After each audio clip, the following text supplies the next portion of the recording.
Boa noite, a paz do Senhor Jesus. Hoje eu quero meditar com você sobre uma palavra que está em Gênesis, capítulo 7, versículo 16, só o finalzinho que diz assim: e o Senhor fechou a porta. Forte, irmãos. É um pedacinho da Bíblia só. Gênesis, capítulo 7, versículo 16, a última parte diz: e o Senhor fechou a porta. Sabe, eu tava aqui, na verdade eu tava aqui assistindo, né, Gênesis, e eu comecei a observar essa passagem, eu comecei a observar o que Deus diz, né, dessa parte da Bíblia. E eu comecei a pensar nos dias de hoje, irmãos. A palavra de Deus vai dizer para nós que Deus, quando ele viu a corrupção, quando ele viu a maldade, ele achou Noé servindo ao Senhor. E eu já ministrei essa palavra outras vezes, muitas outras vezes, mas ela me chama muita atenção, ela arde no meu coração de maneira muito forte. Então Noé, ele foi achado justo no meio de uma geração corrompida. Será que Noé não tinha falhas, não tinha defeitos? Será que Noé era perfeição em pessoas? Não, irmãos. Noé tinha suas falhas, tinha suas limitações. Noé tinha suas preocupações, como nós.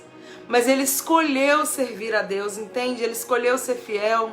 Ele escolheu ter fidelidade, ter amor, ter compromisso com Deus, temer ao Senhor acima de todas as coisas. E a palavra nos diz que quando Deus olhou para Noé, ele achou Noé justo diante de uma geração corrompida, e o Senhor decidiu destruir tudo, porque, né, cheirava mal as narinas de Deus, o pecado, a corrupção, o engano, a mentira. As pessoas tinham se afastado de Deus, elas não serviam mais a Deus, elas serviam mais a criatura do que o Criador.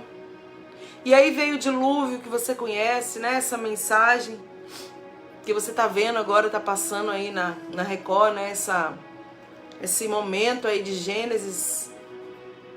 Eu sempre tenho dito que isso não faz com que você não tenha que ler a palavra de Deus, porque a palavra de Deus, ela é a verdade absoluta, ela é a melhor profecia, ela é real, ela não tem misturas. Mas sim, meu irmão, ajuda muito a você compreender, você que não lê, você que não entende muitas coisas. E a gente vê um povo corrompido, a gente vê um povo com coração enganoso, confiando no seu braço de carne. E a gente vê Noé, e Deus falava com ele: constrói a arca e vai entrar você e sua família. Havia uma promessa sobre a vida de Noé. Olha, Noé, você e a sua família, você e a sua casa.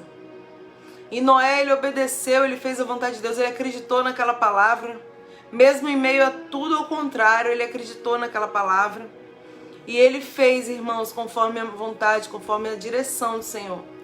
E interessante também que eu acho interessante, muito forte, para você ver como Deus tem o controle de tudo, que os animais, irmãos, a Bíblia diz que de 2 em 2, né, os pares, né, os casais, os animais, eles entraram na arca, e Deus mandou os animais de encontro a Noé. É tremendo isso. A palavra de Deus vai dizer aqui, ó, no versículo, no capítulo 7, no versículo 8, né, dos animais limpos, dos animais que não eram limpos, das aves, de tudo que andava arrastando sobre a terra. De 2 em 2 entram para junto de Noé na arca, macho e fêmea, como ordenara Deus a Noé. Ou seja, irmãos, interessante que o Senhor, né, ele fez com que os animais chegassem a Noé. Enfim, o que eu quero dizer para você é que Deus tem o controle de todas as coisas, absoluto.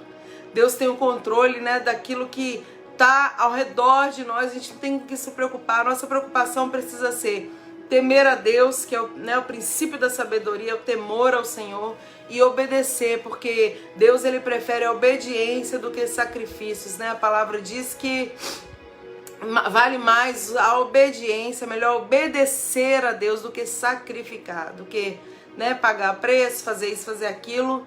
Melhor obedecer à vontade de Deus. E onde eu quero chegar com essa mensagem, né? Por que eu trago ela para o seu coração? A gente vive dias como Noé viveu, a gente vive dias onde a corrupção tem aumentado, irmãos. Olha, o engano, a mentira, a falsidade, a difamação, a perseguição, a falta do temor a Deus, né? Tudo que você imaginar de ruim, a terra tá cheia.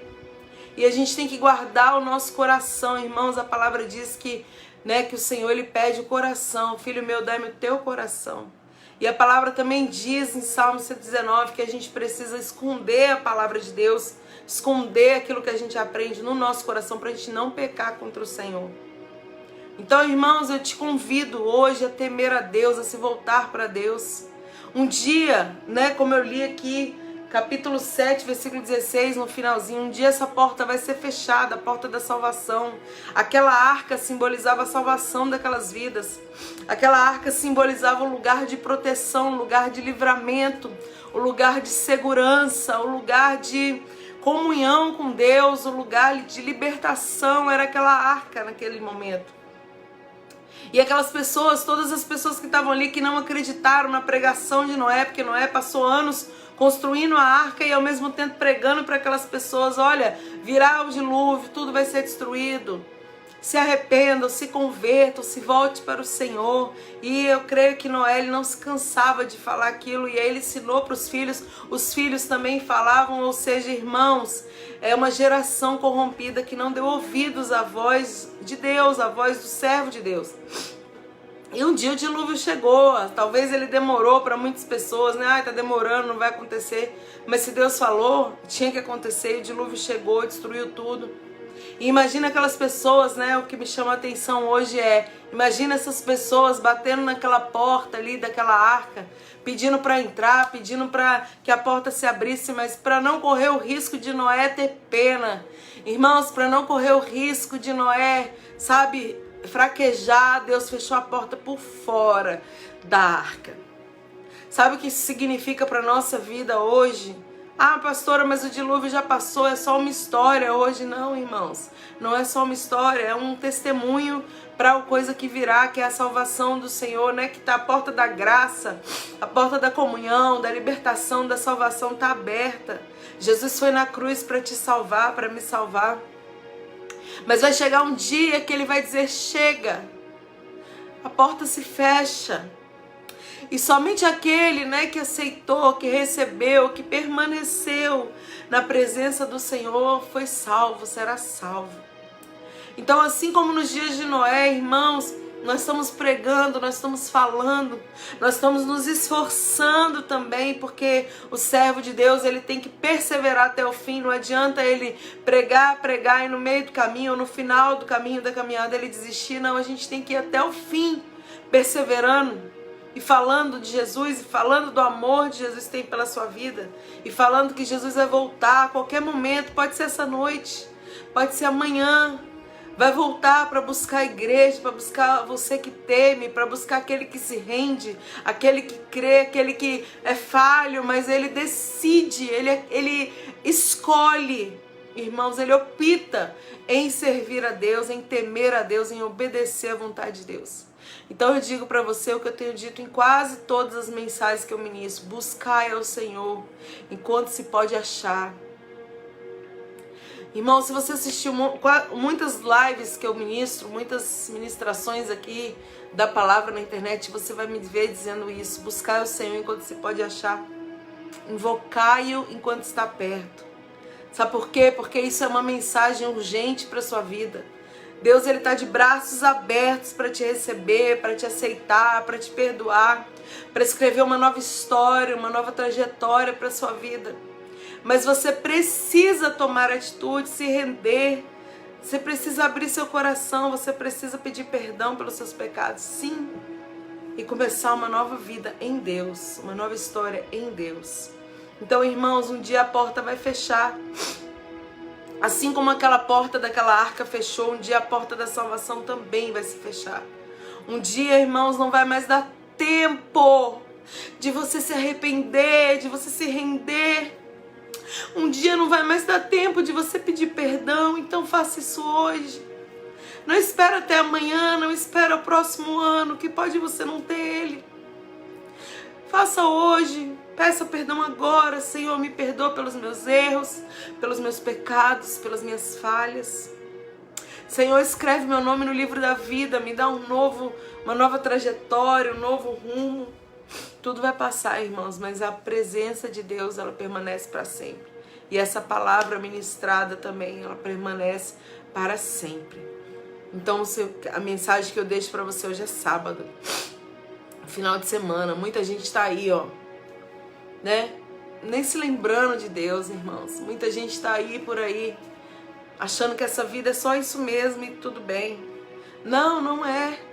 Existe uma vida após, né, a morte, que é a vida eterna em Deus. Se você hoje decidir escolher, né, optar, né, aceitar Jesus como seu Salvador e permanecer fiel e firme, constante com Ele, você vai viver uma vida eterna, que é a maior parte da nossa vida, com Jesus, com Deus na glória. Então escolha isso, porque a porta vai fechar, irmãos. É com tristeza na minha alma que eu falo, né? A porta vai fechar e a gente vai ter que ter decidido já. Nós vamos já ter que ter tomado a atitude certa. Não vai dar tempo de mudar a escolha. A escolha é hoje. O tempo é agora. Busca o Senhor enquanto você pode achar. Invoca Ele enquanto Ele está perto. Jesus te ama. Jesus te ama. Jesus morreu pela sua vida. Ele não abre mão de você. Ele não abre mão da sua casa, da sua família. Mas você precisa tomar uma atitude de fé e se render aos pés desse Deus. Que o Senhor te abençoe, que o Senhor te esclareça, que o Senhor te ajude, que o Senhor, né, te ensine o melhor caminho para você trilhar em nome de Jesus. Que Deus abençoe você, sua casa, sua família. Que o Senhor, irmãos, né, abra o seu entendimento para você entender essa mensagem, entender aquilo que Ele tem na sua vida. Deus abençoe vocês, uma excelente noite, tenha sonhos proféticos e até amanhã, se Deus quiser, para mais uma ministração. Em nome de Jesus.